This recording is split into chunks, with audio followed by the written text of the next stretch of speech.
Bem-vinda e bem-vinda ao podcast da Empreendedora Pod.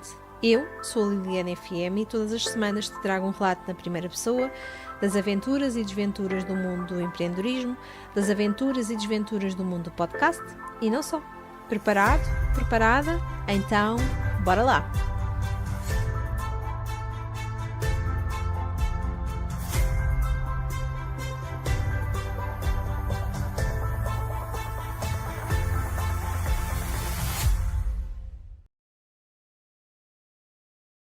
Olá, olá, e cá estou eu muito bem acompanhada para mais uma entrevista, desta vez com a Rita Figueiredo. E quem é que é a Rita Figueiredo? A Rita Figueiredo é responsável aqui por uma nova forma de nós vermos primeiro as histórias com o neurostorytelling infantil.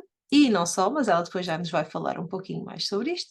E também é responsável pela uma nova certificação em Neuroeducação Mindfulness que está aqui a despertar muito os educadores e os professores que querem uma educação mais amiga do cérebro, mais amiga das crianças também.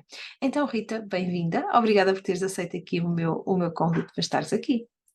Obrigada eu também por este bocadinho.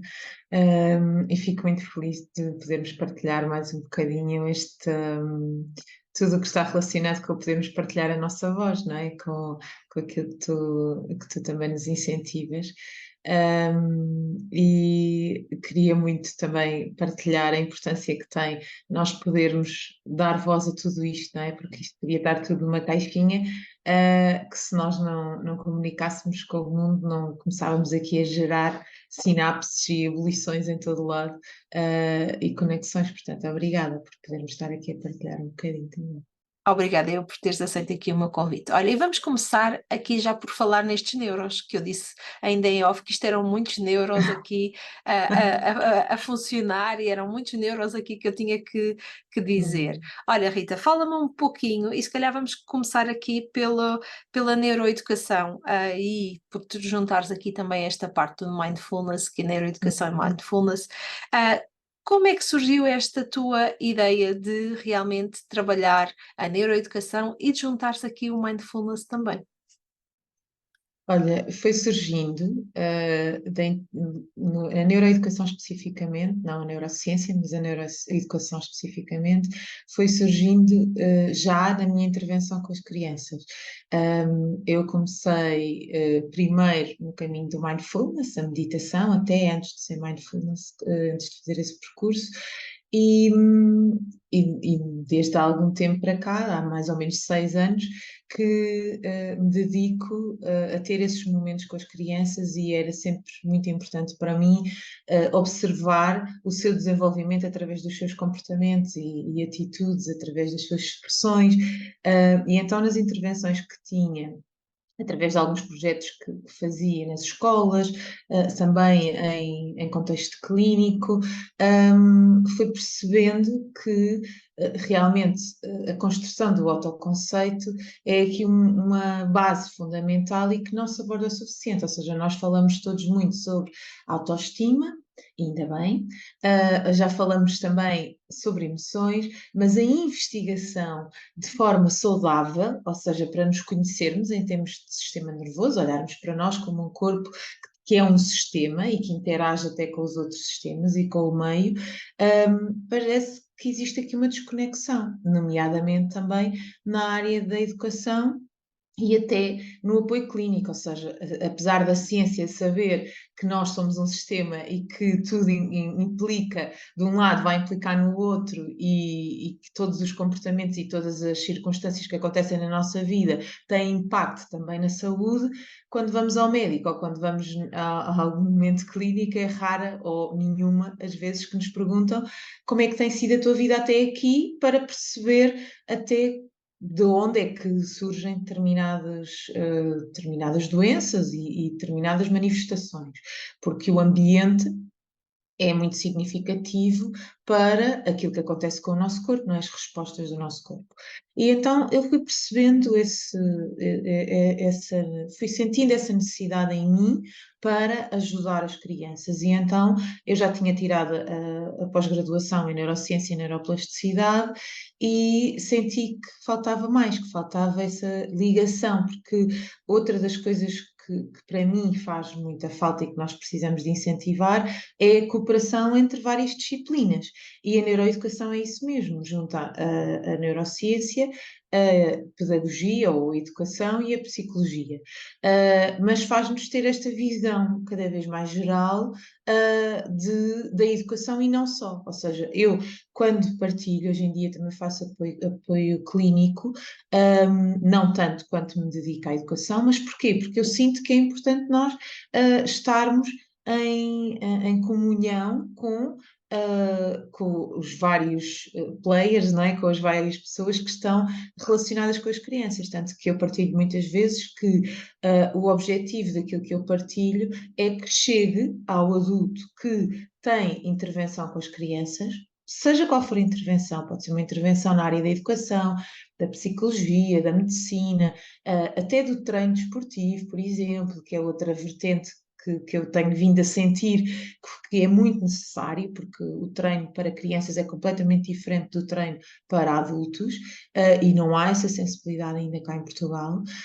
E então fui mergulhando cada vez mais. Eu, neste momento, estou a tirar mesmo neuroeducação em Hopkins, já há 3 anos, e vai ser para durar, porque vamos fazendo com todas as outras coisas e vou tentando sempre estar a par, através dessa ligação e não só, de intervenções que sejam atuais dentro do Mind, Brain and Education Science, que é mesmo esta vertente da ciência que está é muito investigada cada vez mais, para nós entendermos que as intervenções podem ser diferentes. Ou seja, isto surge porque realmente há um gap muito grande, e todos nós que trabalhamos nesta área da educação, mas não só da intervenção com as crianças, mesmo vários terapeutas, sentem que realmente há muita diferença, nós cada vez sabemos mais sobre a diferença e não há esse acompanhamento nas intervenções, ou seja, há muitos protocolos e são pré-definidos. E não há dois cérebros iguais, portanto, não faz sentido nós continuarmos intervenções mais convencionais se elas não têm tido sucesso nem para as pessoas, nem para as crianças, nem para os adultos que acompanham, que cria aqui um bolo de frustração gigante. E então foi crescendo assim, ou seja, foi-se construindo.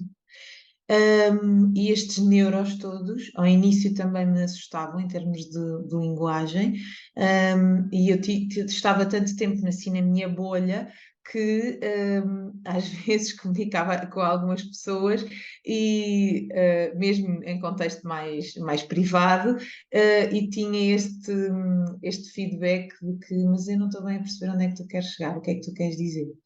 E eu achava, já partilhei isto muitas vezes contigo, que toda a gente sabia o que eu sabia, ou seja, como eu estava ali, era tão natural para mim perceber aquilo, e eu sou um bebezinho, não é, nestas áreas, ou seja, estou há muito pouco tempo nestas áreas, achava que eram coisas já muito naturais e que podíamos falar sobre isso e que a linguagem também toda a gente ia acompanhar.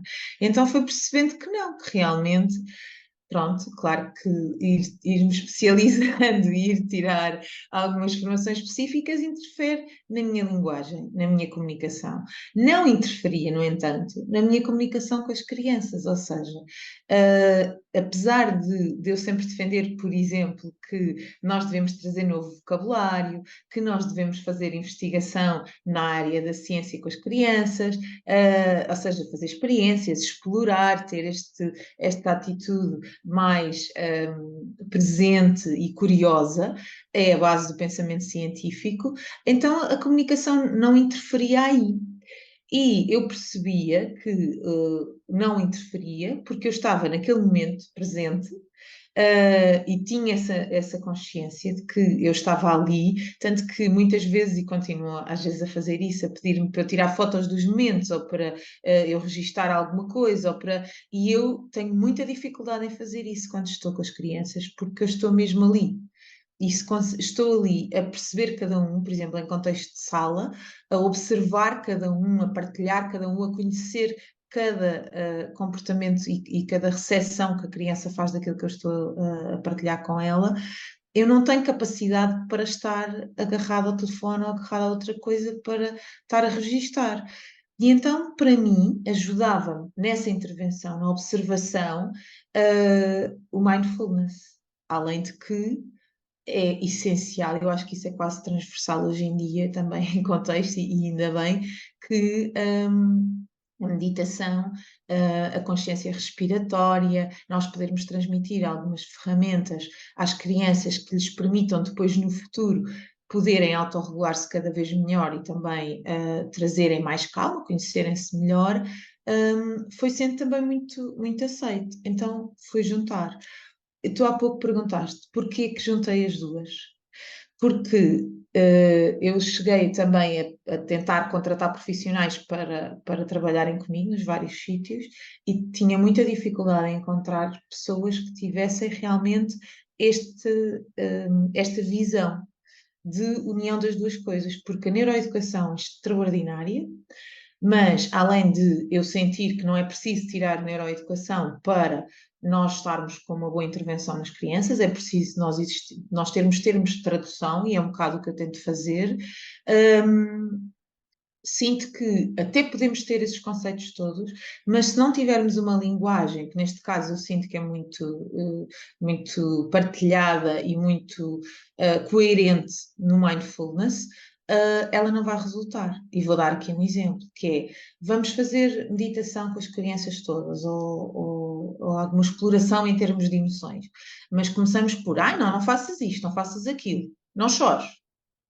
E, ou seja, e estamos aqui, quem é que manda? Então isto vai completamente contra uma investigação saudável. Porquê? Porque eu não posso obrigar ninguém a estar em meditação ou a estar em mindfulness. Eu não posso obrigar ninguém, inclusive, a explorar o seu corpo, o seu próprio corpo, e a explorar o seu próprio sistema nervoso, o seu sistema completo. É preciso incentivar. Isso demora tempo, claro, demora tempo, e é preciso eu munir-me das ferramentas e das estratégias e ser, não é? Eu transformar-me naquilo que quero educar. Portanto, para mim fazia todo o sentido, nem que o mindfulness só partilhasse estas duas palavrinhas que são igual valor, já fazia o match perfeito para mim com a neurociência e a neuroeducação.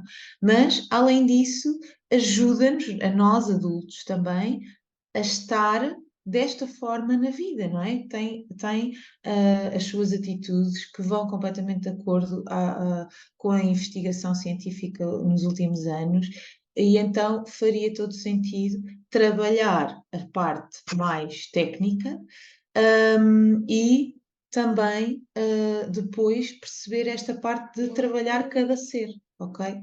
Então, de neuroeducação e mindfulness para neurostorytelling. Voltamos a outro neuro e agora mais dedicado à parte das histórias, mas não uma forma tradicional de contar histórias, pois não, Rita? Não, eu até deixei de utilizar a palavra contar para dizer experimentar. E porquê? Há pouco eu estava a partilhar que a minha linguagem com os adultos teve que ser muito ajustada ao longo do tempo, porque eu sentia mesmo, e isto é uma coisa natural, às vezes, quando mais nos especializamos em determinada área, para depois tentarmos partilhá-la com outras pessoas que não são especialistas, temos esta dificuldade, este gap até de interpretação. E então com os adultos eu senti essa dificuldade de ser percebida exatamente como queria passar a mensagem, mas não acontecia isso com as crianças, mesmo já em intervenção. Porquê?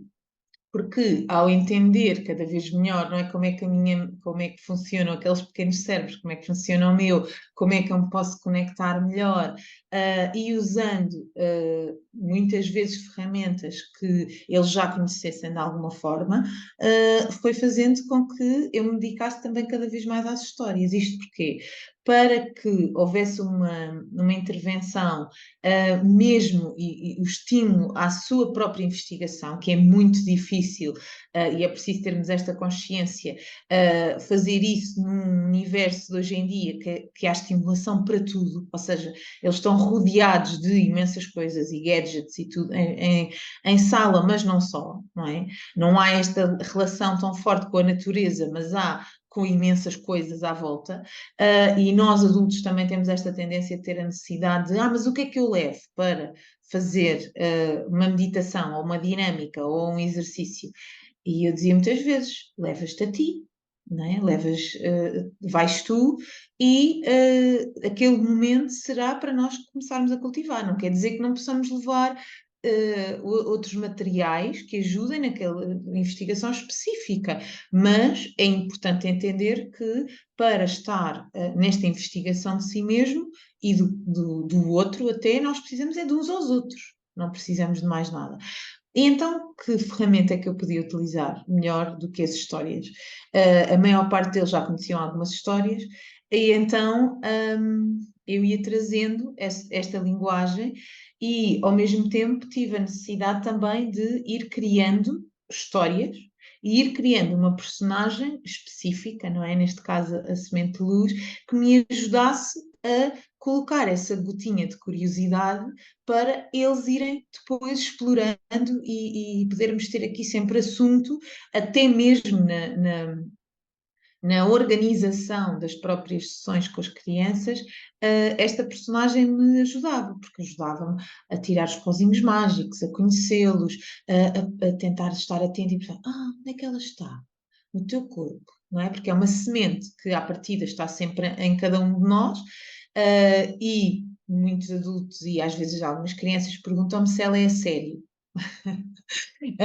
E eu digo, para mim é, porque ela é representativa e à medida que vão crescendo, não é? Estamos a falar aqui de crianças desde os 2 anos que eu faço que eu utilizo esta personagem até adolescentes, com 16, 17, às vezes até com adultos, eu tenho esta noção de, olha, tens essa sementinha. E o que é essa sementinha? São os impulsos elétricos que nós criamos quando existe uma ligação neuronal, quando existe uma sinapse. É feito com esse impulso elétrico que se chama potencial de ação, que tem mesmo essa luzinha, não é? Que nós, se virmos o nosso cérebro lá dentro, se conseguíssemos ver através do passar aqui o crânio, percebíamos, já vimos várias imagens, não é? Que há aqui uma luz aqui, outra ali, e então, para mim, a luz é isso. E nós não criamos, não temos neurónios, pelo menos o fio todo do neurónio, só aqui. Há neurónios que vão até à nossa medula. E então é como se, e ao mesmo tempo, todos nós também temos terminais nervosos. Então, para mim, essa semente, luz, é representativa dessas ligações e então é real, ou seja, ela está em nós e permite-nos fazer essa investigação. E a luz acaba por ser esta conexão que eu tenho entre aquilo que eu sinto, em termos sensoriais, e aquilo que o meu cérebro interpreta, que eu sinto. Ao mesmo tempo que fui criando esta personagem, fui percebendo e procurando literatura infantil, não é? Infantil-juvenil, que me pudesse fazer abordar estas noções que eu há pouco disse, nomeadamente do autoconceito, de uma linguagem positiva sobre si e sobre o outro, estratégias para reduzir algumas problemáticas que existem cada vez mais, não é? Quer seja do bullying, quer seja da própria agressão entre os pares, entre as crianças e os adultos e as crianças, e comecei a perceber aqui outra necessidade, que é, há livros extraordinários que têm uma linguagem nada saudável. E então eu tinha necessidade de alterar algumas coisas. e é importante referir isto, eu não sou apologista de nós alterarmos aquilo que está escrito sem autorização do autor. Ou seja, eu não vou reescrever as histórias. E se são histórias, como por exemplo, há muitas pessoas que me perguntam isto: como é que falas sobre o Capuchinho Vermelho? Primeiro, não conto essa história, não é? Quando vou para estas sessões, porque não faz sentido. Mas se tiver que a contar, por exemplo, aos meus sobrinhos ou ao meu filho, eu vou fazendo um crescendo nessa história. Ou seja, se eu sentir que eles são muito pequeninos ainda e que não faz sentido nenhum eu ter uma personagem a dizer que o lobo come a avó, para eles ficarem com medo de um animal que nunca lhes fez mal nenhum, então ou até só sobre o facto de terem ali, de ser incentivada uma obediência extrema àquilo que o adulto está a dizer, eu vou alterar algumas coisas. Em vez de dizer que ele comeu a avó, eu posso dizer que ele escondeu e que fez aquilo como sendo uma partida. Mas, à medida que vão crescendo, eu vou introduzindo aquilo que o autor escreveu. Porque eles vão tendo capacidade de entender que aquilo já há uma separação e que aquela pessoa, quando crescerem, não é? Que eles ainda são relativamente pequenos, mas quando crescerem vão conseguir perceber que o autor, naquele momento, escreveu assim e fazia sentido. Porque é assim que nós também aprendemos o fator história, não é? Aquilo que sabíamos quando esse autor escreveu a história não é o que sabemos agora, e está tudo bem. Portanto, não é reescrever a história, mas é entender que linguagem é que faz sentido ali. Então, eu comecei a transformar alguma linguagem em algumas histórias. E tudo isto se foi construindo, lá está, através da neurociência, daquilo que eu vou estudando e percebendo como é que, na estrutura até do storytelling, isso me podia ajudar a eu colocar as palavras certas no momento certo, a construir aquela narrativa, de maneira até a cultivar a sua atenção, cada vez mais, os holofotes de atenção, como eu costumo dizer.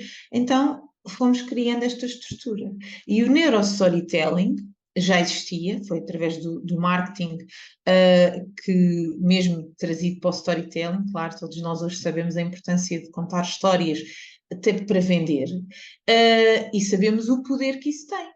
Porquê? Porque tem estruturas que fazem com que nós, ao longo da narrativa, consigamos estimular determinados neurotransmissores e dar ali alguma parte emocional que vai produzir a resposta que se quer, nomeadamente nesse sentido do marketing, que é a compra.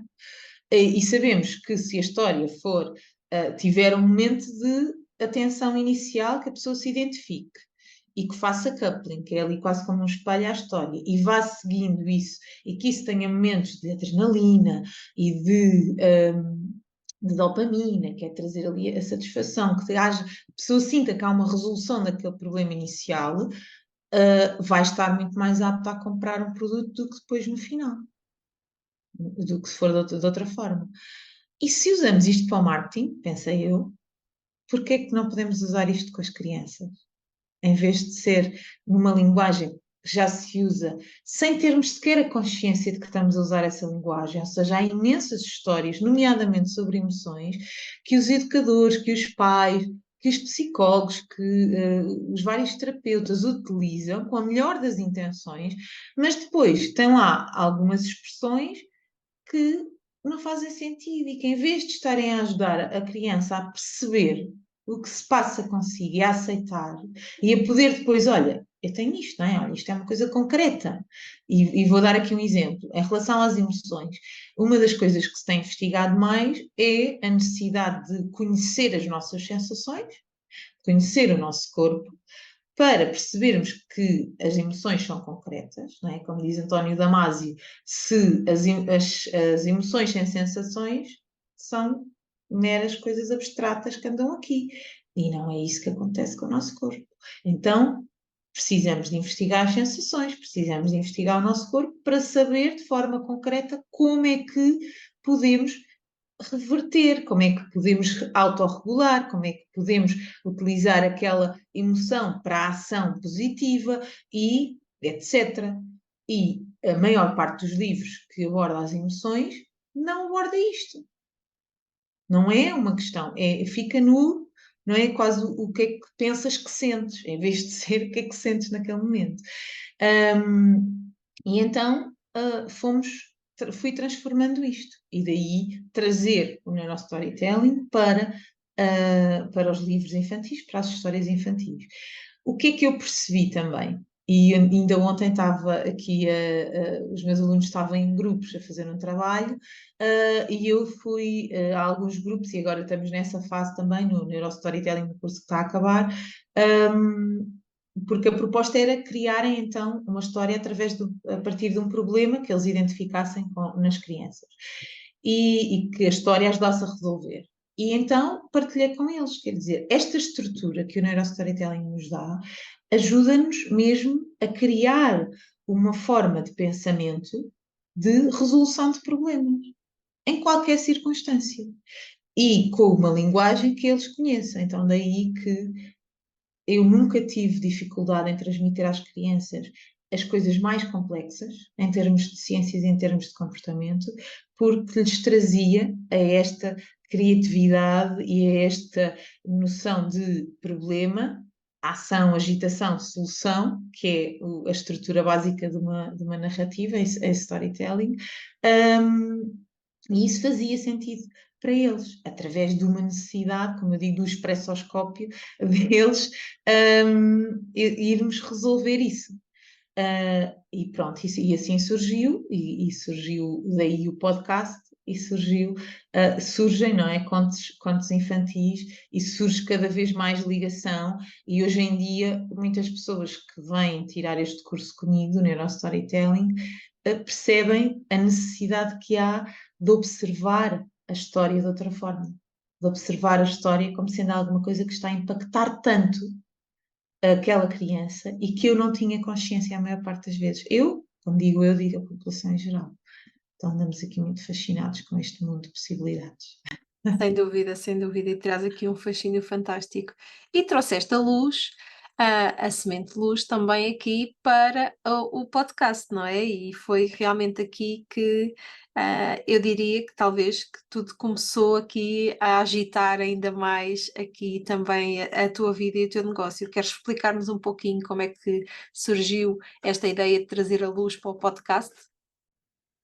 Surgiu da necessidade também do Covid, sobretudo, porque eu utilizava nas sessões, nessa altura eu estava em muitas escolas a fazer sessões, e utilizávamos essa personagem, e começávamos sempre, olha, a luz, vamos chamá-la, que ela está aqui, mora entre os olhos e o nariz, é uma semente que te faz feliz. Tirávamos os seus pozinhos e daí fazíamos dinâmicas, explorávamos o corpo, a respiração, tudo isso. E então ela era a nossa linguagem sempre de comunicação. Existia, e é o que eu digo muitas vezes também nas histórias, que as histórias não começam com era uma vez nem acabam com vitória, vitória. E para nós termos um treino de neuroplasticidade com as crianças é importante e facilita imenso que existe esta personagem que existe e que eu vou falando sobre ela naturalmente, mesmo se não estiver a falar da história.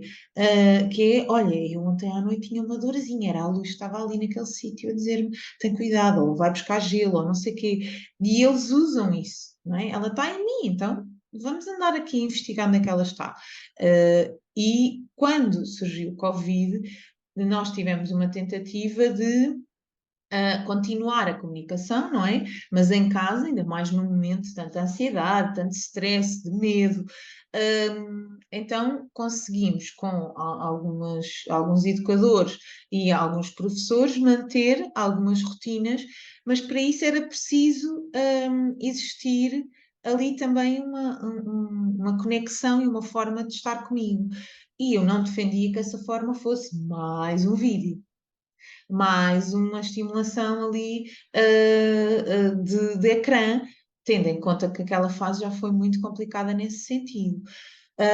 Não era todo o meu objetivo. Também não era possível eu conseguir, com tantos apoios e tantos grupos e tantas turmas, estar presente ao vivo com todos, não é? Porque também tinha o meu pequenino e também tinha o resto das coisas que fazia, que continuei a fazer online. Então comecei por fazer áudios de histórias que já tinha desenvolvido com eles, que já tinha partilhado, e tive um feedback muito positivo, tive um feedback muito de haver crianças a adormecer, a ouvir, de haver essa exploração em casa com os pais, pronto. E então comecei a pensar, olha, isto é mesmo interessante. E depois percebi que os pais ouviam também e davam esse feedback de como é que se sentiam. Olha, no meio daquele dia, ouvir a semente foi mesmo relaxante, foi mesmo, ou fez-me pensar sobre aquilo, sobre... E então fez imenso sentido. E depois E eu fui percebendo, surpreendeu-te, não é? muito, sim, sim, muito. Porque lá está, eu já escrevi há muito tempo, isto foi crescendo com o meu filho, esta personagem, e foi ganhando vida com ele, mas tinha sempre muita vergonha de partilhar o que escrevia. E não tive esta vergonha com as crianças porque tive a necessidade. Mas tinha ali mais ou menos a minha bolha, não é? Estavam adultos ali, mas era aquele mundo e estavam ali a ver-me, não é? Podem tocar-me, podem tudo. Enquanto que só ouvir eu não estou lá. E aquilo começou a fazer cada vez mais sentido para mim, por pensar mesmo nisso. Olha, eu às vezes tenho tanta dificuldade de explicar ao adulto algumas coisas em relação às crianças e agora está aqui o adulto também disponível a ouvir o mesmo tipo de áudios que eu faço para as crianças. E depois, nessa altura, eu já tinha pensado então em fazer o podcast e experimentar. Nessa altura eu não tinha sequer pensado que ia fazer cursos de neurostorytelling, eu achava que isso era uma coisa para mim, que eu usava e que estava a funcionar, mas não me parecia que fosse mais do que isso. E entretanto, nós já nos conhecíamos e tu apresentaste essa possibilidade de, olha, vamos criar um podcast, vamos fazer. Eu até já tinha feito uma tentativa numa plataforma e pensei, não, mas eu vou mesmo fazer isto a sério, eu vou fazer isso. Porque nessa altura também já havia o bichinho de eu poder um dia publicar, principalmente para o Arthur, para o meu filho. Para o meu filho mais velho ter aquela noção de que, olha, isto está aqui e eu fui o menino a quem a luz apareceu inicialmente, e que começou aqui a explorá-la, porque ele é que é essa personagem que comunica com ela. E então pensei, olha, eu vou fazer isto. E então vamos criar essa estrutura. Foi contigo que eu criei essa estrutura. Depois eu achava que não fazia sentido produzir tanta história, ou seja, porque não é um podcast só de conversas ou de pensamentos, é de este alinhamento que eu estava a dizer, e é preciso criatividade e disposição. Claro que depois fui escrevendo cada vez mais e cada vez foi sendo mais fácil para mim ter esta comunicação. Mesmo como eu dizia na altura, saía por transpiração. Agora não tenho a oportunidade de estar tantas vezes nas escolas, não é? Porque senti necessidade de me dedicar a formar os profissionais, então não estou tantas vezes neste contexto. Não sai com tanta transpiração como saía antes.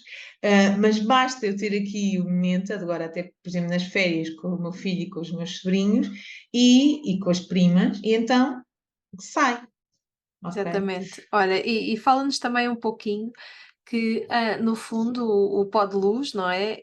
É não é só para crianças, não é? E depois também fizeste este passo de transformar o Pod Luz não num podcast só infantil, mas um podcast onde todos podem ouvir e todos podem aprender mais. Conta-nos lá como é que foi este processo, que eu acho que foi tão engraçado e é tão interessante, não é? Porque nós vamos com uma ideia de algo que nós queremos transmitir e às tantas apercebemos que podemos ah, acrescentar outras coisas.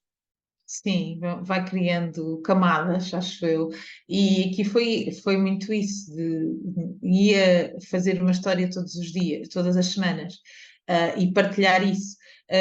Eu já tinha imensas histórias escritas na altura, agora até já perdi a conta das histórias que já estão, mas eu sentia que tinha que existir aqui outra coisa, porque a forma. Porque é o adulto que vai dar isso à criança, não é? Eu não estou à espera que crianças mais pequenas, e até nem era esse o meu objetivo, crianças maiores terem um telemóvel ou algum dispositivo e possam estar a ver. É com o adulto a fazerem essa exploração quando sentem ambos que faz sentido.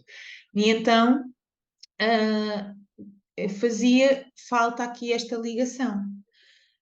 E foste tu que propuseste, então, mas porquê que não pode ser um episódio também, o episódio seguinte, a falar sobre essa aventura ou a falar sobre aquilo que se passou.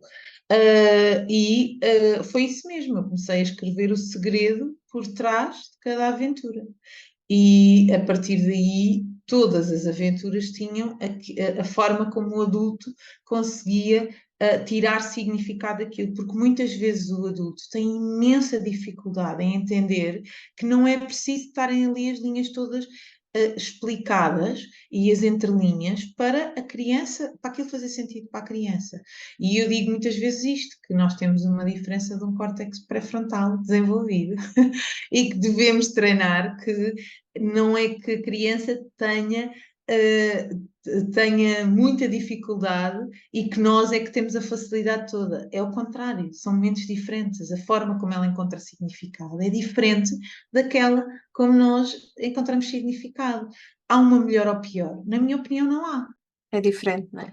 É diferente, exatamente. E nós, quanto mais cedo realizarmos isso e aceitarmos, mais cedo nos conseguimos adaptar, tanto a um como a outro.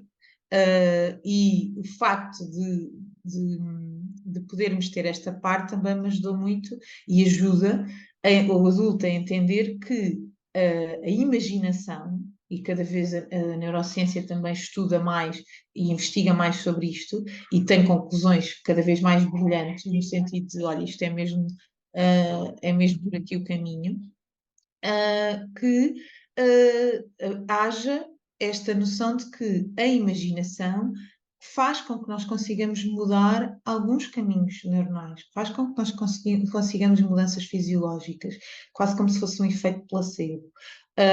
Mas isso não é por ser um efeito placebo que tem menos impacto.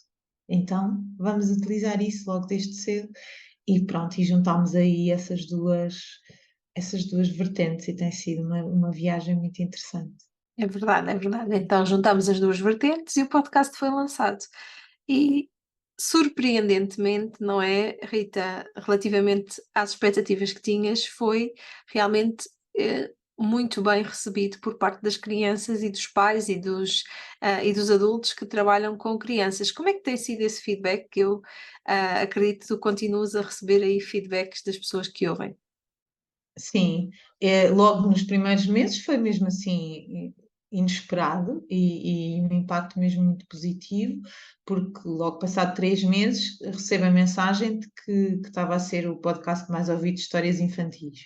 E não estava de toda à espera disso, estava à espera que existisse ali alguma relação positiva, não é? E que existisse essa recepção positiva, porque já tinha tido aquela experiência, mas eram crianças também que me conheciam. E neste caso são crianças que não me conhecem, e eu tenho feedbacks, por exemplo, de algumas educadoras que ouvem, às vezes, quando têm o seu momento de investigação em mindfulness ou em meditação, ou têm um momento assim mais relaxamento, que as crianças já conhecem a Rita e nunca me viram e conhecem a semente. E isso é muito interessante perceber. É importante também perceber que as histórias não são só meditativas, ou seja, há histórias que são para estar ali, mas o meu objetivo não é fazer com que as crianças fiquem ali tranquilas, não, porque há momentos em que elas não precisam disso, elas precisam de se investigar. A maior parte das crianças até precisa de fazer essa investigação com movimento, com questões, com sensações diferentes, para depois perceber como é que eu me posso acalmar nos momentos em que eu preciso de me acalmar. E então o feedback hoje em dia vai sendo muito também quando faço os lançamentos, porque estou em mais contacto e falo mais sobre isto, mas de vez em quando vêm sempre mensagens de alguém que está não sei onde a ouvir, de alguém que percebeu aquilo, de alguém a pedir para eu falar sobre um tema específico, como é que eu fazia aqui, como é que eu falava ali. Pronto, e esse feedback depois, agora mesmo antes desta noção dos cursos, é que fez com que eu percebesse que realmente, olha, mais do que eu dar a história A, B, C para explorarem, é eu ensiná-los a pescar, não é? Como se costuma dizer, é eu dizer, olha, está aqui, adulto, o melhor é mesmo ensiná-los a ter esta estrutura e a poderem ter este tipo de comunicação com qualquer problema que a criança traga. Ou seja, se eu identifico, e depois, claro que há várias estratégias, nomeadamente essa que eu digo do expressoscópio, que é estarmos atentos à expressão que a criança utiliza sobre o problema, ou seja, se eu identifico que o problema daquela criança está relacionado com a frustração. A criança não chega até mim a dizer, eu estou tão frustrado. Não é Não isso, é não é? assim, não é E assim. não é assim, não é? A forma como ela chega é chateada, ou ai, não consegui fazer isto, ou eu não consegui aquilo, ou ele fez não sei o quê. E vem com essa expressão. Então, vamos usar essa expressão para começar a história, porque é assim que ela vai identificar que aquilo é um problema. É por isso que muitas vezes as pessoas contam histórias às crianças sobre emoções e elas não ligam nenhuma, porque eu não entendo que as emoções sejam um problema para mim. Eu nem sequer sei muito bem ainda o que é que são O emoções. que é isso, não é? Exatamente, dizem alegre, triste, não sei o quê, põe lá coisico, que problema é que isso é para mim? Mas se utilizarem as expressões relacionadas com essas emoções, com essa necessidade, então depois aí Há fazerem aqui um uma encadeamento. identificação e o match, não é? Exatamente, Exatamente. exatamente. E, e então os cursos vieram daí, ou seja, foi através do podcast de Podluz que surgiu novamente outra vertente, não é completamente diferente daquela que eu estava a seguir, não é? Está relacionada também com neuroeducação mindfulness, mas não é preciso uma para ter a outra. E há pessoas mesmo, hoje em dia, há vários tipos de pessoas interessadas, ou seja, já há escritores que estão agora a escrever e que querem garantir que a linguagem é realmente amiga do cérebro. Então, tivemos esta necessidade de partilhar histórias que eu já experimentei, que temos feito essa investigação e que têm uma linguagem saudável, então nós recomendamos essas histórias. E então há então pessoas que estão relacionadas mesmo já com a área da escrita que querem saber mais sobre isso. Há outras que estão relacionadas, que são pais ou educadores ou terapeutas e querem melhorar essa linguagem. Já usam as histórias, porque toda a gente usa, e querem realmente melhorar o impacto que elas têm nas crianças. E eu fico super feliz com isso. E imagino que sim. Então, que impacto é que tu descreves o podcast e a forma como encadeaste o podcast no teu próprio negócio, Rita? Foi uma mudança transformadora e como eu já partilhei contigo, não foi só no negócio. Primeiro começou em mim, ou seja, aquela dificuldade que eu tinha de ser interpretada, e de comunicação foi-se suavizando completamente com o podcast. Primeiro, porque me organizava as ideias, depois, porque fazia com que eu conseguisse comunicar para as crianças, que são sempre o meu objetivo. Eu comunico para os adultos hoje em dia na minha marca, mas sempre com o objetivo de ajudar as crianças a crescer e a aprender com cérebros mais saudáveis e felizes, e ao mesmo tempo fazer aqui esta transição entre aquilo que eu deixava às crianças, não é? A sementinha, e o adulto. Então, eu digo muitas vezes que foi o encontrar o tom da minha voz, foi mesmo encontrar a forma como eu quero ser ouvida, como eu quero ser vista. E foi-me ajudando a encaixar todas as fases do negócio, além de que abriu-me outras possibilidades de negócio que eu não estava à espera. Eu não estava à espera de ir aprofundando tanto esta parte do neurostorytelling e vem muito mais por aí nesta área do que há um ano atrás até, e eu acho que isto vai continuar porque tem tido mesmo muito bom desempenho, tem sido extraordinária esta investigação. Então, o podcast foi-me organizando muito isto. Foi aquele compromisso e houve momentos em que eu não consegui estar sempre nesse compromisso, porque life gets in the way, como diz John Kabat-Zinn, mas isso não fez com que deixasse de ter impacto, porque são conteúdos que estão lá, como tu dizes tantas vezes. Eu posso deixar de publicar durante um X tempo, mas se o conteúdo está lá e se eu vou usando também noutras formas, as pessoas vão ouvindo e vão estando lá e nós vamos estando presentes. E estamos presentes como queremos estar presentes, não é com uma coisa qualquer ou um conteúdo que não tem relação. Nós estamos no ouvido da pessoa. não é? E eu, no podcast, estou a contar um segredo ali, é muita intimidade, sinto. É mesmo muita intimidade, é verdade. Então quer dizer que houve um antes e um depois do podcast no teu negócio e até na tua forma de comunicar, e vou ousar dizer, Sim. na tua forma de estar perante, principalmente os adultos. Não vou falar das crianças, mas perante os adultos. Sim, sim, sim. Mesmo até em termos de confiança, porque lá está, esta construção, de tudo e a noção de que o autoconceito é essencial, vem da identificação que eu via nas crianças, mas também de mim própria Claro. e daquilo desta investigação toda que eu senti necessária na minha própria vida, na minha própria experiência, de conhecer os porquês e saber tudo. Então, ah, questiono tudo. E durante muitos anos também me questionei a mim, não de uma forma saudável. E o facto de eu poder estar perante o adulto com as crianças a comunicar alguma coisa que para o adulto é completamente diferente daquilo que ele está habituado na intervenção com as crianças. E há abertura, mas há preconceito. E eu não vou julgar esse preconceito, porque faz parte, são coisas diferentes. A formação do adulto e a formação pessoal e profissional não teve esta vertente, e então, Infelizmente. infelizmente, enquanto não há este shift em massa, isto vai existir, mas isso não quer dizer que eu não vá mudar. Então, durante muito tempo foi isto, foi eu não posso mudar tudo, mas posso mudar isto.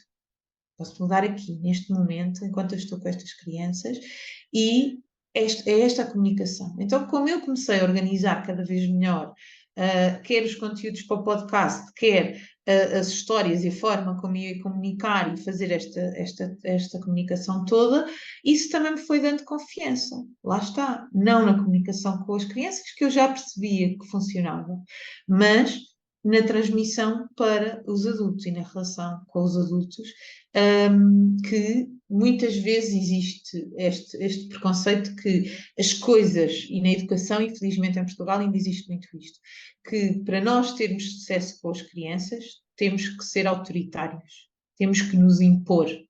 E impor respeito, isto utiliza-se muito, e eu digo sempre isto: eu não respeito ninguém que se imponha a mim. Eu respeito quem conquistou isso, quem fez alguma coisa e eu sinto, olha, eu respeito esta criança ou esta pessoa e essa pessoa, ou na relação, não é? Mais próxima, ou pessoas que eu nem tenho assim muita relação, mas que fizeram algumas coisas que eu respeito. Então, só isso já dá aqui uma noção completamente diferente daquela como eu estava e como estou com as crianças da maior parte. E é muito difícil nós gerarmos a mudança com pequenas coisas sem imposição, que era uma coisa que eu partilhava sempre muito nas escolas e continuo a dizer também agora aos meus alunos. E nada do que eu digo é obrigatório, mas se nunca experimentarem, nunca vão saber. E à partida o adulto tem logo muita resistência quando se diz isto, que não é Ao menos ter obrigatório. esta abertura, não é? Exatamente. Não é obrigatório. E, como eu digo muitas vezes, até hoje não houve nenhuma criança que se recusasse completamente a fazer investigações. Claro que houve momentos onde não quiseram fazer, claro que houve momentos onde há desestabilização, como há noutras coisas, mas vamos trabalhar com isso, vamos então acolher e passar. E então o facto de eu transmitir isso ao mundo e estar disponível para isso, que é aquilo em que eu acredito, e partilhar em que é baseado para mim, ajudou-me a libertar de algumas correntes que eu ainda tinha aqui que diziam, se calhar não, se calhar não, se calhar não, não, não, não, não. Transformou no E, porque não, não é? exatamente, se calhar sim, depois se calhar sim, se calhar Exatamente. faz muito sentido e vamos por esse caminho. Então deu-me muita confiança e eu digo mesmo muitas vezes que a luz veio no podcast para acertar aqui, nivelar a minha forma de comunicar, sem dúvida nenhuma. É verdade, é verdade. Eu costumo dizer que o podcast acaba por ser também quase como um caminho de desenvolvimento pessoal, não é? Lá está a confiança, a nossa forma de comunicar, a nossa forma de estar, acaba por nos mudar, acaba por nos moldar a esta nova forma de comunicação. Tu também sentiste isto, Rita? Sim, sim, sim. Senti porque nós temos que nos organizar, não é? E perceber quais são os nossos objetivos. Tu não defendes que nós tenhamos que fazer episódios aleatórios. Além de fazer sentido organizar consoante o nosso negócio, não é? Porque isto é transformado num negócio. hum, É importante para nós, até para organizarmos as nossas próprias ideias. E eu acho que vai sendo esta construção. E depois, como são conteúdos que nós vamos criando tantos conteúdos durante tanto tempo e criando aqui esta conexão, e temos esta percepção de como é que o outro está a receber a informação, é inevitável nós questionarmos e nós percebermos e alinharmos, olha, se eu quero comunicar mais assim, se eu quero assado, e eu já partilhei, por exemplo, houve aqui um dos lançamentos que eu fiz do Neurostorytelling que alterei a minha comunicação. E ao alterar a comunicação, eu percebi que vieram pessoas para o curso que não eram as pessoas que eu queria que viessem. Ou seja, eram pessoas que estavam direcionadas para outras coisas e não tanto para o mudar o mundo das crianças e estar ali com responsabilidade. Porque isto é um mundo muito mágico, é um mundo para trazer leveza às intervenções com as crianças, mas é um mundo de muita responsabilidade, de perceber que as palavras têm impacto, a forma como eu estou ali nas histórias tem impacto, e elas já têm, independentemente de eu ter consciência ou não. É a minha responsabilidade tomar mais consciência e alterar aquilo que é mais saudável para eles. E muitas vezes isso é alterar coisas em mim. Então, Quase quando eu sempre, não estou. é? Quase sempre. Exatamente, quase sempre. Para ser aquilo que eu quero educar, aquilo que eu quero transmitir. E então é inevitável, quando estamos a fazer a construção dos conteúdos, quando estamos a partilhá-los, também não termos essa construção connosco, Sem dúvida. certo? Yeah. E a importância da tal bandeira, não é? E nós termos esta noção muito Exatamente, clara da exatamente. bandeira que nós queremos levantar, da Sim, forma como nós queremos partilhar a nossa mensagem, da forma como nós queremos também ser vistos, ouvidos, ser exatamente. percepcionados do outro lado. Isto é muito importante termos aqui esta coerência, por assim dizer, ah, Exatamente. na forma como nos apresentamos. Isto é muito importante, mas isto não é assim, não é? Não é estalar os dedos e fazer, acaba por ser uma construção. Sim, sim. E é uma construção que pode ser mais rápida ou mais lenta, consoante a fase em que está cada um de nós, e que não é sempre linear, não é? Se às vezes estamos mais numa direção, outras vezes podemos ter este reajuste, como eu estou a falar agora sobre esta alteração que tive na comunicação, no lançamento a seguir, já percebi isso, não, eu vou comunicar. Tudo bem que isto é um momento de leveza e o objetivo é ajudar, e não é para ser um tem que ser, mais um tem que ser na nossa vida, mas é essencial que exista a responsabilidade. Então, vamos perceber aqui como é que queremos ajustar isto. E o podcast ajuda-me a fazer isso, sem dúvida nenhuma.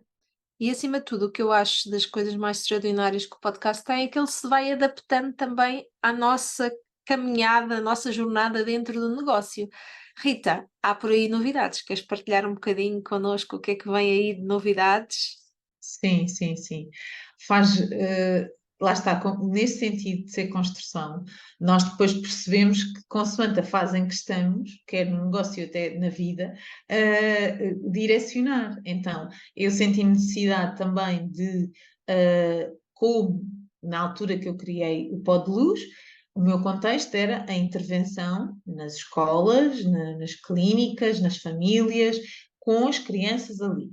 Depois comecei a não chegar a todo lado e a sentir necessidade de contratar pessoas para fazerem o que eu faço com as crianças e estarem ali também a apoiar o adulto. Percebi que essas pessoas não existem, então que eu tenho que formá-las. Porque, e foi isso, eu hoje falo muito com as primeiras, com as minhas colegas que eu contratei as primeiras vezes, uma educadora, outra professora de primeiro ciclo, e que tiveram que ter a formação toda de início, que hoje em dia é o NEM, mas elas tiveram um ano ali na prática comigo e ainda assim sentiram que precisavam de mais inputs, porque realmente é preciso mudar esta perspectiva e ter esta noção diferente. Independentemente de terem já a formação, é importante até que tenham, não é? Na área ou da educação, ou na alguma área clínica, ou de terapia, ou até de mindfulness, ou yoga, ou meditação, mas que entendam esta vertente sobre o cérebro, sobre o sistema nervoso e como conjugar as duas. Então, nesse momento, eu estava mesmo vocacionada para ali, então fazer as histórias e tudo, e fazer essa construção. Era o que fazia sentido e está tudo bem. Mas as coisas Exatamente. mudam. Exato, as coisas mudam. Eu percebi essa necessidade também nas pessoas de formar os adultos, então hoje em dia, claro que tenho essa intervenção também nas escolas, mas está muito mais reduzida e hoje em dia já há outras pessoas também, cada vez mais, ainda não tanto quanto eu gostaria, mas vamos contagiar ainda muito, portanto, a fazerem isso e a fazerem esse tipo de intervenções mais coerentes com aquilo que a ciência tem investigado. Então, eu comunico cada vez mais também para o adulto, com o mesmo objetivo, ajudar as crianças a crescer e a aprender com cérebros saudáveis e felizes, mas o meio dessa mudança existir também passa pelo adulto. E há aqui também, é importante dizer isto, que eu não acredito que tenhamos que mudar só o adulto. Eu acredito que a intervenção tem que ser feita em simultâneo, porque é através de estar ali com as crianças, e isto é essencial, que faz com que o adulto inicialmente seja contagiado. As crianças têm um poder de contágio gigantesco. E eu percebi isso logo desde o início. Mas não era suficiente para mim isso, estar a pôr essa responsabilidade só nas crianças. Então, agora, neste momento, estamos aqui nestas duas vertentes. Mas eu tenho-me dedicado mais, claro, a acompanhar os adultos, nesta fase. E, tendo esta fase, senti necessidade de comunicar especificamente para os adultos sem ter uma linguagem tão imaginativa, eu não gosto de dizer infantil porque não é de todo infantilizada, para o adulto. E então, muitas vezes, eu já usava esta expressão, explica-me como se fosse um adulto, quando às vezes explicava alguma coisa a uma criança, ou seja, a mesma problemática, e depois o adulto queria perceber um bocadinho melhor o que é que estava ali a acontecer e a forma como ele entendia era exatamente quase a mesma como eu explicava às crianças, só que não lhes punha personagens. Era a É diferença. a única diferença. E pronto, e então comecei a dizer: Olha, eu vou-te explicar como se fosse um adulto. E as pessoas riam-se disso, não é? Que nós usávamos a expressão explica-me como se fosse uma criança, num sentido depreciativo, ou seja, eu não tenho tanta capacidade, então explica-me aqui de forma que eu possa entender.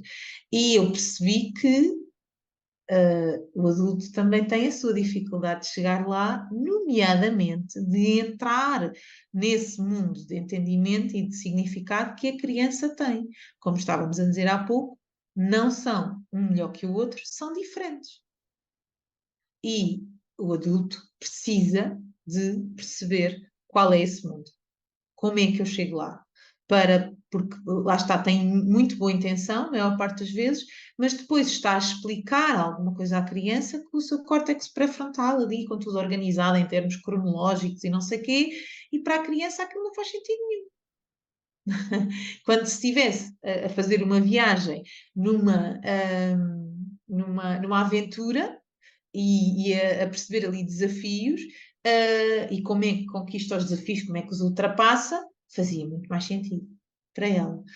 Então surge o Explica-me como se fosse um adulto, que falo nesse, não é um podcast de histórias, tem muita imaginação, também tem criatividade, como é óbvio, mas surge para explicar ao adulto dúvidas que o adulto tem, a maior parte das vezes, às vezes são dúvidas do adulto e da criança, mas até agora, e ainda vai continuar, são episódios de perguntas específicas que me fazem sobre como é que eu falo com o meu filho sobre a frustração, como é que eu vou falar, como é que eu vou, e isto, por acaso ainda ontem me fizeram essa questão, e eu apontei logo que fazia sentido, como é que eu incentivo os meus alunos de 10 a 11 anos a escrever? O que é que eu vou fazer para eles poderem escrever, não é? Como é que eu os motivo a querer escrever?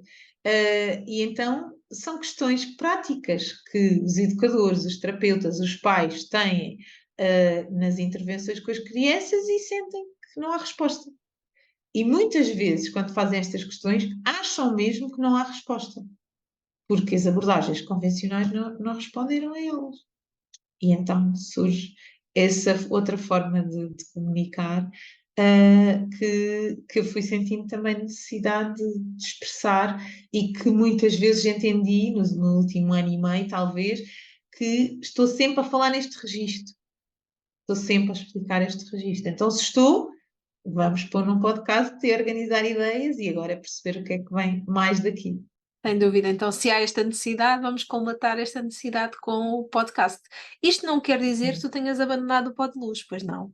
Não, Então, não, claro que explica-nos lá não. como é que vai ser esta organização a partir de agora, deste mês de setembro, como é que tu vais Uhum. organizar para conseguires ter, lá está, uma cadência mais ou menos frequente nesta publicação, porque imagino que alimentar 2 podcasts é desafiante. Conta-nos lá qual é que vai ser a estratégia que tu pensaste para conseguires aqui ah, publicar. Então, no início deste Explica-me como se fosse um adulto, vão sair episódios todas as semanas e o Pod Luz está numa pausa. Saiu há pouco tempo o último episódio, agora desta temporada, e vou fazer uma pausa para ficar aqui neste mindset, que eu também preciso de fazer este ajuste.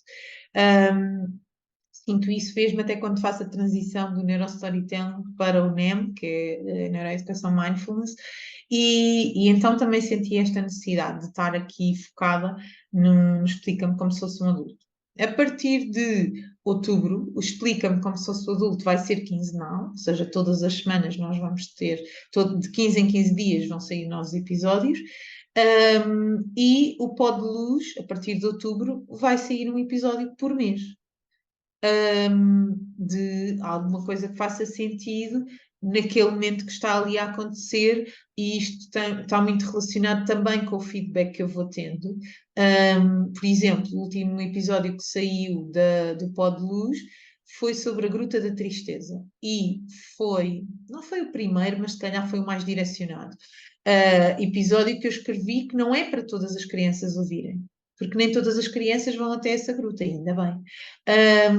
Porque é para crianças e adultos que têm contacto com crianças que estejam assim, que têm, estão a entrar, ou que estão mesmo, já numa síndrome depressiva e que estão ali naquele momento de tristeza durante muito tempo.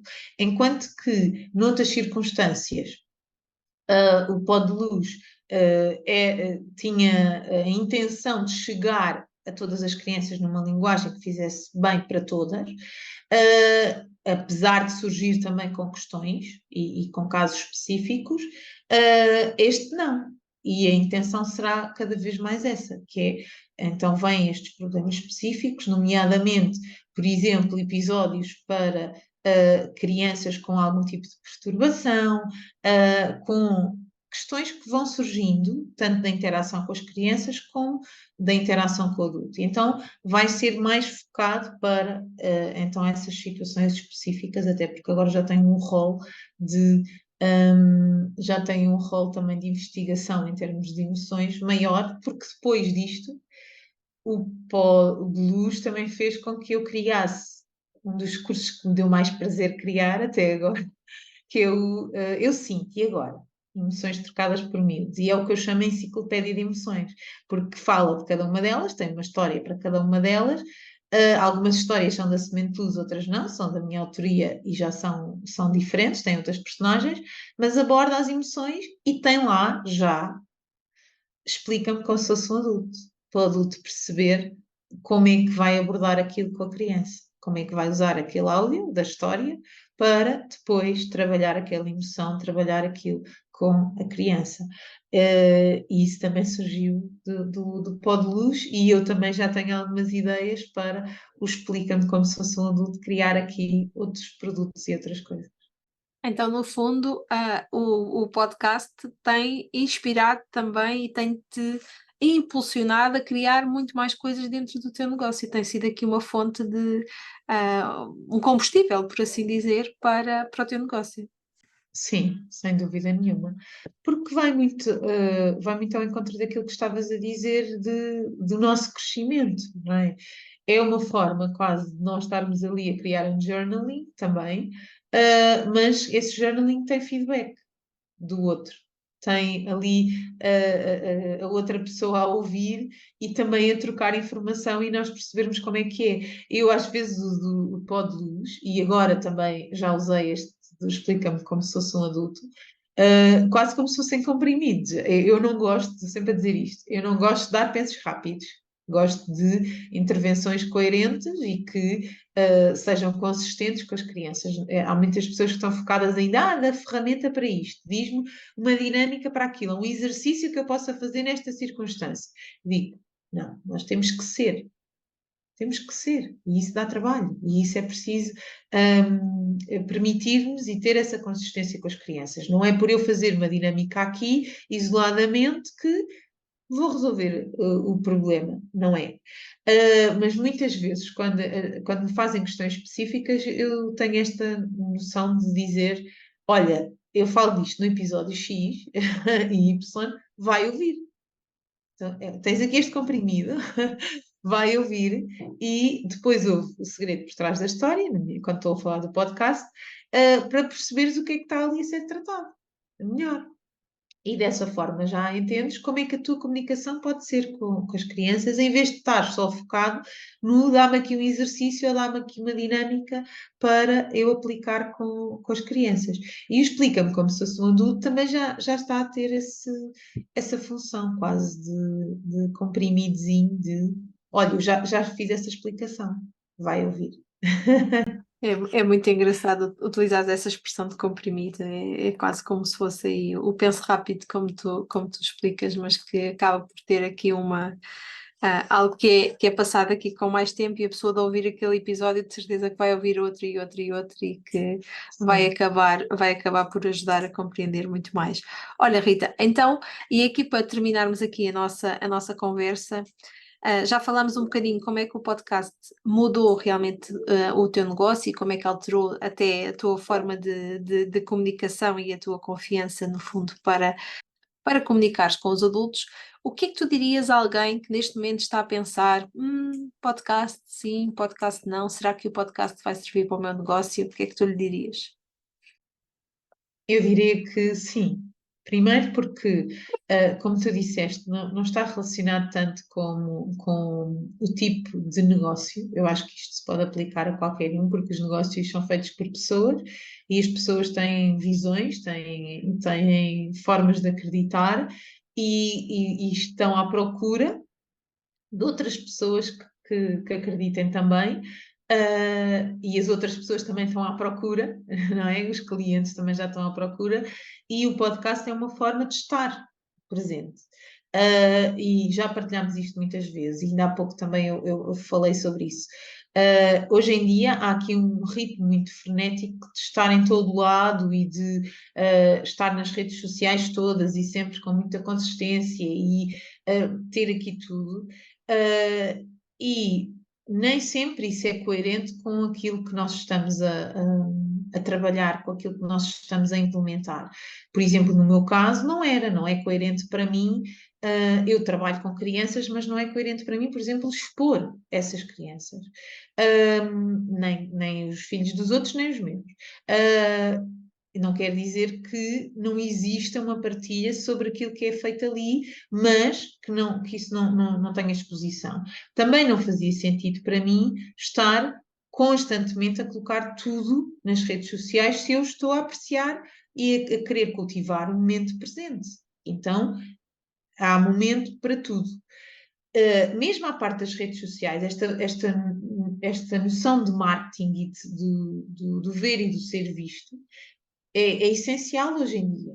E nós precisamos de reconhecer isso. Quem tem um negócio precisa de ser visto para encontrar as pessoas que, não é, são as suas pessoas para comprar aquele produto.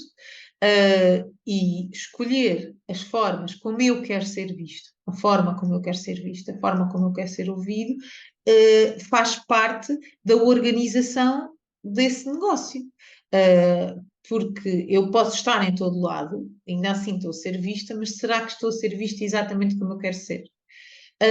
E é muito mais fácil alguém chegar até nós e receber essa informação através daquilo que eu estou a dizer, do meu discurso, do que até pela escrita e até pelo vídeo, porque o vídeo vai estar, de alguma forma, também pode estar a invadir um bocadinho, ou seja, e hoje em dia eu posso estar sem estar a olhar, posso estar a descansar, não é? Os meus olhos e estar a ouvir na mesma outra pessoa a falar comigo. Ou não é? O videocast também está aí, também podemos utilizá-lo, mas o podcast faz mesmo muita diferença para nós nos organizarmos, para termos ali um conteúdo regular que demonstra mesmo à outra pessoa quem é que eu quero para mim.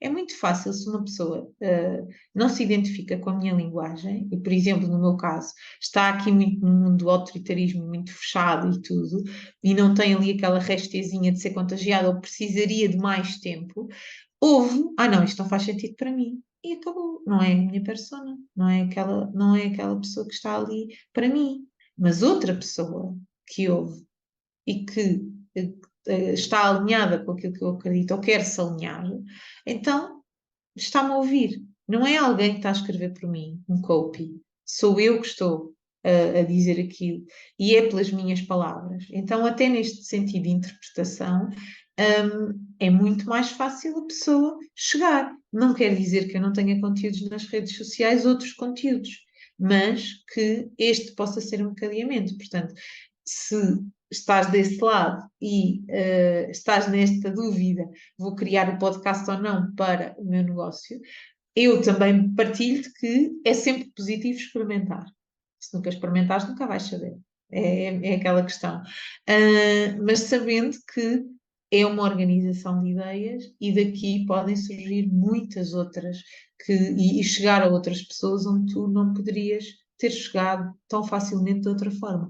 E é importante também, se nós formos aqui em números, eu tenho mais pessoas a seguir no podcast do que em qualquer rede social. E tive até algum tempo sem partilhar regularmente episódios do Podluz. Portanto, Tem impacto. tem. Yeah, é não só a nossa linguagem falada, como todas as nossas emoções que passam através da nossa voz, não é? E realmente dá para perceber realmente aquilo que nós acreditamos, a nossa bandeira, a nossa emoção que passa na voz, a nossa energia que acaba por passar, que na linguagem escrita e às vezes até no vídeo, pelo facto de termos ali aquele vídeo e que estarmos muitas vezes constrangidas pelo facto de estarmos em vídeo e que tem que estar arranjada e que tem que estar não sei o quê, acaba por constrangir, enquanto com a voz não tem estes adereços, não é? Por assim dizer. É quase como se fosse mais pura, mais verdadeira a nossa essência a passar para o outro lado. Por isso é realmente aqui uma oportunidade incrível de partilharmos a nossa mensagem, aquilo que nós acreditamos e, acima de tudo, quem nós somos, de forma bastante simples. Sim. Rita, conta-nos lá, onde é que te podemos encontrar para saber mais sobre o teu trabalho? Podem me encontrar nos dois podcasts, não é? Agora mais afincadamente no Explica-me Como Se Fosse um Adulto, que está nas plataformas de streaming de podcast. Podem me encontrar nas redes sociais como Rita Figueiredo, Crescer Singular, que é esta marca que nós pretendemos que chegue a todas as crianças do mundo, como eu costumo dizer também, ou através do Pó de Luz, apesar dele agora não estar tão presente, mas continua lá. E também me podem encontrar no site ritafigueiredosingular.com, onde têm depois a atualização daquilo que nós defendemos, daquilo que nós acreditamos, e têm lá todos os conteúdos. E é aí que me podem encontrar. É fácil, como vocês podem ver. Olha, querida Rita, muito obrigada pela tua disponibilidade, pela tua atenção relativamente aqui à nossa conversa. Foi uma conversa fantástica. Acredito que tenhamos aprendido muitas coisas sobre estes neuros todos que nós acabamos aqui de falar e, acima de tudo, pela forma impactante como o podcast muda as nossas vidas e os nossos negócios. Gratidão, Rita. Muito, muito obrigada. Obrigada, obrigada. E estou cá também para levantar esta bandeira, porque realmente tem muito impacto, teve e está a ter na minha vida, pessoal e profissional, e de construção de marca, e então estamos aqui para levantar também essa bandeira. E quanto a nós, vemos no próximo episódio. Até lá! Mais um episódio que chega ao fim. Mais uma aventura que partilhei contigo. Espero que esta partilha tenha sido tão boa para ti como foi para mim. Na próxima semana trago-te um novo episódio. Até lá, deixa-me um comentário sobre o assunto que tratei neste episódio. Estou muito curiosa para saber. Encontramos-nos no próximo episódio. Um beijinho muito sonoro. Schwack!